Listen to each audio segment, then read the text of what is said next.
AI revolution in business, from chatbots to robots, what leaders need to know in 2025. In this episode, Jim Barker from Cooperative Computing explores the rapid evolution of artificial intelligence in business, from conversational AIs to emerging robotics. Through real-world examples and practical insights, you'll learn how to develop an effective AI strategy that protects your data while driving innovation, and discover why AI should be your thought partner, not your replacement. I'm your co-host Anthony Pearl, and whether you're just starting your digital journey or looking to accelerate your existing efforts, it's time to get enabled digitally. Jim, I want to talk to you about a topic that is huge today, which is the AI and automation, which interestingly enough seems to be put under one umbrella these days. Get your take on that for starters. Yeah, it's interesting. So much has happened here over the last couple of years with generative AI rolling out. Now the world has access to AI in a way that they can identify as AI. And what you and I both know is that artificial intelligence has been around for decades. In fact, our prior venture with the company it was actually a conversational AI company, is the platform that we had developed and did a bit of a roll up, and it ended up going public. It was all conversational AI, and that was back in a day where most people didn't realize, they didn't call it conversational AI. They didn't realize that when they would call into companies, that they didn't have to select 1, 2, or 3 any longer. They could just say, it could say, "Thanks for calling today, Jim. How can I help you?" And I could say, "Yeah, I'm trying to get flight information on a flight leaving at 7 p.m. to Seattle." And they would come back and say, "Flight number so-and-so is leaving for Seattle at 6:58 out of gate D22. It's that conversational piece, almost like you're talking directly to someone. And that's AI. That was artificial intelligence. And then even to take that further, and this is a lot of, I'll say our prior life, was going in and helping organizations take the data and like even the recorded calls and things of that nature, and studying that, leveraging AI to say, okay, here's how you can identify what people's intents are with the call so that you can better route, handle the calls and those types of things. And so you and I both know artificial intelligence has been around for a long time. It has, it's like every company in the world now has some strategy around AI, and they need to have it. It's now reached the hands of the consumer. It's almost like we talk about these mobile devices that our kids run around with now. It's the same way. Our kids are using AI now. There's governance around it, in schools where they're trying to say, okay, I got to figure out how to make sure that this student didn't, create this research paper using AI, all this kind of stuff. And so it's a really interesting topic, and I only see it continuing to evolve rapidly, just with all of primarily because I think so many people now are thinking about use case examples of how you can use it. And so people are just ideating on ways to use it. It's very similar to what we talked about, you and I talked about earlier, which was the idea of, someone's developing some new software right now that you and I are going to use that we don't even know they're doing right now. Well, the same thing's happening with AI. Someone's leveraging AI in a different way than you and I even know is possible. Whether or not there's probably 15 ways that you and I use AI almost every day. It's whether it's, speaking to AI, or recording calls, or using it to prepare for meetings, or crafting emails that it's, AI generated email, things of that nature. It's going to continue to evolve, and it's going to evolve at a pretty rapid pace. And what's fascinating about the whole AI space is that there are some jobs that are being made redundant because you've now got AI that's capable of doing it. But equally, there's an enormous amount of new jobs being created because you need people to be able to manage the AI. Oh, absolutely. There's Anthony, Apple just announced here in the States that they're putting $500 billion into AI. And it's just miraculous, the things that are coming out about how they're going to, and that's one company. So just think about what all these companies are doing. There's also, hey, you mentioned something there. It reminds me, there's a book, and I have no affiliation to the guy, never met him in my life, but there's a guy by the name of Jeff Woods that wrote a book called The AI Driven Leader. And it's actually really good. I give it to people who know hardly anything about AI, because it's so, like when I first read it, I was like, this is it. This is kind of the eye opener. and he did it right out of ChatGPT coming to market. But it's talking about the thing I love about how he articulates it. He says, look, you're the thought leader. AI is your thought partner. It's not going to do it for you, but it's going to help you with your creative thinking around ways to do it better. And that's what I'll use it every day, and that's the way I use it. Is I come up with with ideas, and I go, I'm trying to do this, and I just start using a Copilot. I'll throw something in the Copilot, and it'll start spitting out information to me, and it helps me expand my thinking, so I come up with more complete thoughts than I would just on my own. So I love his analogy there of it being your thought partner. I think the interesting challenge for business with AI is understanding who owns the information, understanding what information you should or shouldn't be putting in there, and how much you can trust what's coming out there, because it is being used for a litany of different things. So research and expanding your thinking is one thing. Content writing is another very popular thing that's being used for, and there are lots of dangers with that, because it's trust. It goes back to trusting the information, but also that what you and I ask an AI could be the same, could get the same output, and therefore what separates our two businesses if we're getting the same output. So it is that degree of personalization with that. And that seems to be the starting point for a lot of businesses, because as you say, ChatGPT is the one that has captured a lot of the headlines in the past couple of years. So it's what everyone's thinking about in AI, but we'll come to it in a moment, but it does go a lot further than that. But how are you finding with businesses in that willingness to integrate that, and what are the rules they're putting in place around it? Yeah, I think everyone's still on an early journey. What we're seeing, there's a governance factor that needs to be in place, and so it's kind of what you're alluding to, which is you don't want to put too much out there. You said something a minute ago that made me think about it being a thought partner. It's a thought partner, but that's like a friend. I mean, you don't trust every single thing your friend tells you either. It's like they have opinions just like it has opinions. So it's kind of like you just got to weigh that in your decision making. So it's not like, oh, it's the answer, so exactly what it says I need to go with. So that's one thought. The other thought is where it comes to your own data, there's got to be some governance put around it. So we're helping organizations right now going in and putting some AI governance measures in place to say, okay, look, here's how we're going to use it. We lead some AI workshops where we're teaching the proper use of AI, how to use it, where to use it, what to use, internally with AI, what's okay to share, with if you're just going out and hitting ChatGPT or something publicly.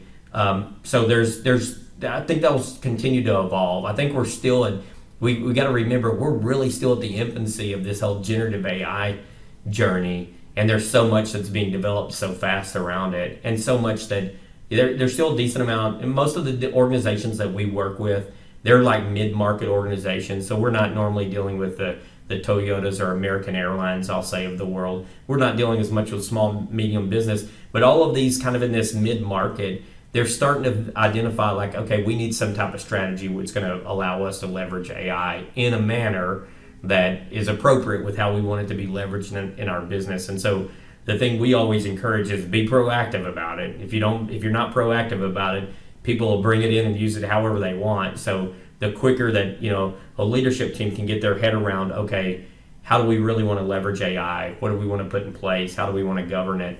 I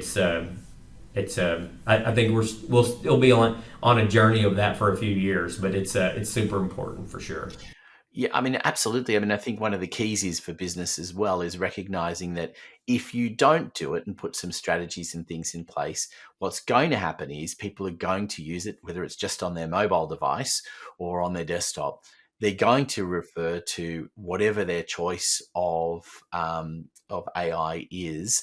And then instead of that information being captured and being part of the business's IP, it's not, the business isn't capturing it anymore, and it's sitting on an individual, which is not what you want as a business. That's right. You better have a plan, and that's the key with it. Yeah, we're always advising, come up with a plan. If you don't come up with a plan, the default plan is your people are going to come up with one, and it's not going to be organized, and there's going to be very little governance associated with it. That's for sure.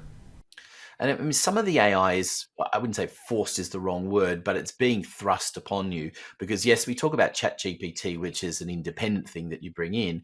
But then if you look at, and I imagine that the majority of your clients are in the Microsoft or Google space is what they tend to use for technology. And both of them have their own AI that is basically switched on almost automatically these days. Oh yeah, yeah, yeah. There's that delicate balance of be careful what you're using and what you think is being shared, and that's what goes into the hey, have a plan.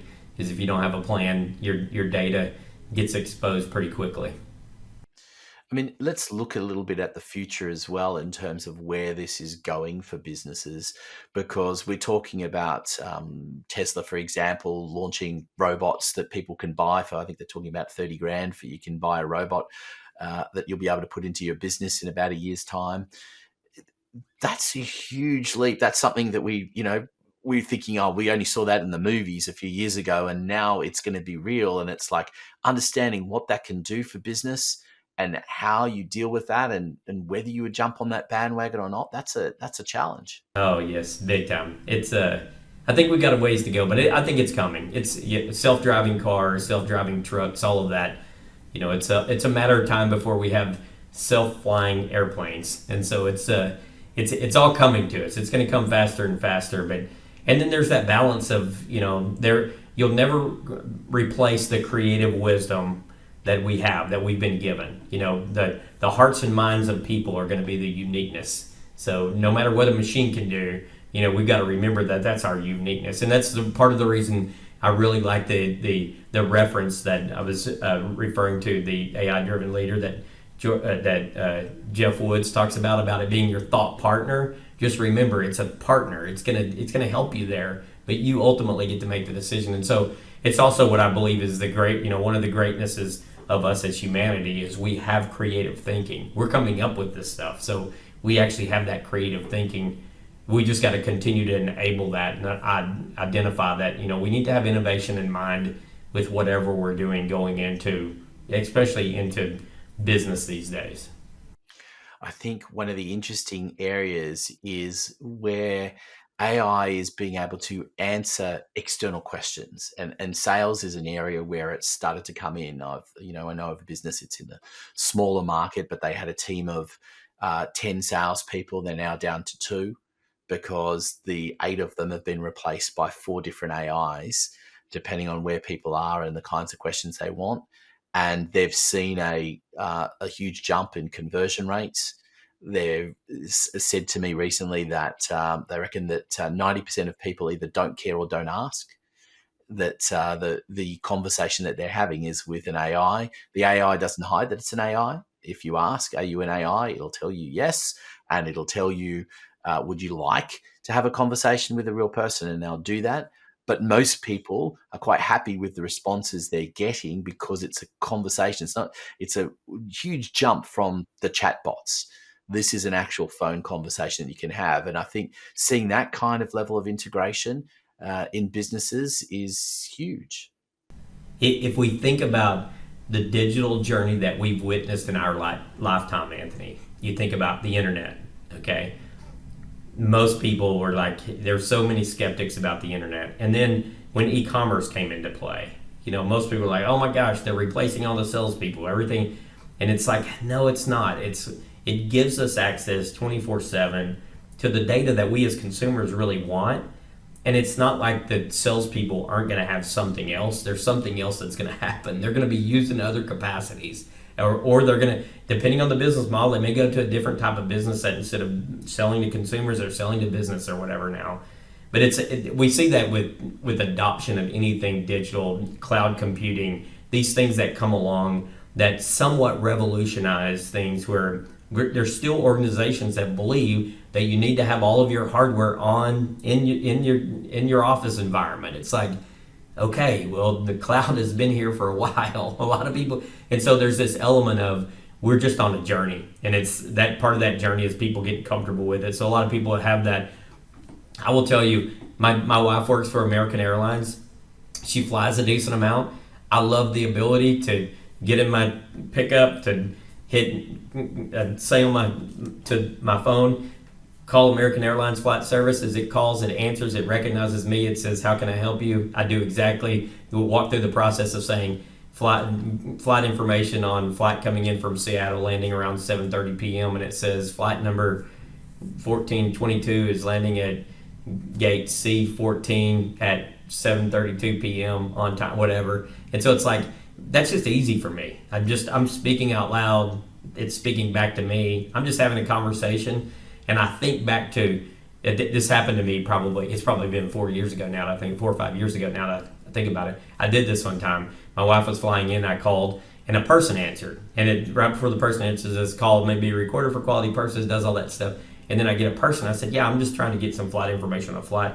And they started asking me for information about myself. And I'm saying, well, my wife is an employee. All I'm trying to do is find out what time her flight's going to, and they just kept asking me information. I'm like, man, these people have built their conversational AI better than they've actually trained the people in their contact center. And so it's like, it's baffling to me because I get frustrated because, I should be speaking like this about my last company. It's a great company, by the way, but at this point in time, they had some failure with the AI agent. And so what I realized was, hey, you got to have that backup plan to say, like to your point, okay, if I want to talk to someone, I want that handover to be seamless so that the experience is identical to what I was dealing with the AI agent. A lot of times people spend so much time on one or the other, but they don't marry up the two. So it's like, I'm going to spend so much time training my staff. I'm going to spend all this, but then I'm going to roll out an AI agent and it's going to be worthless. Or I'm going to make sure that I get the best AI agent. I'm going to take in all kinds of information to help build the intent, understand callers' information, all of that. And then when you hand it over to someone, they don't know because they're not used to answering calls all the time. So it's got to be that component of the humanity, the human AI connecting together to make sure that, okay, we all both know what we're trying to accomplish together. We both know what a good customer journey looks like. Let's make sure that customer journey is the best that can be throughout that process. Yeah, I mean, it's important, isn't it, that feeding that information, even if you have got an AI answering some calls, that it is noting and learning so that it can answer those questions sufficiently, but also pass it on should that need arise into the future. So things have to be integrated in doing that. I also wanted to ask you, just to finish up a bit of a discussion around AI, is that whole idea of training it and getting it to work for a company. I mean, that in itself is a huge activity because, you talked about, it being able to recognize who you are and the kind of information you want and stuff. That doesn't just happen because you just go, oh, here's an AI. It's not just an off the shelf thing that we just plug it in and turn it on tomorrow and magically it does what we want it to do. There's a lot involved in being able to build the information architecture behind it to be able to then implement it into the business itself. Yes. And I will say that most of that effort is it's a healthy experience of learning your customers, because it's so interesting to us sometimes to go in and talk with these organizations that when we talk about who are your ideal client personas, profiles, whatever you want to call them, the articulation of that's usually not consistent. You can ask 10 people, they give 10 different answers. And it's like, wait a second, you should know that, in our case, we use these little things and we've loaded up in our CRM and everything. So if I'm talking to someone that's leading sales and revenue for an organization, that's a revenue Ron in our environment. If I'm talking to someone that's leading operations, that's an operations Oliver. If I'm talking to someone leading marketing, that's a marketing Mary.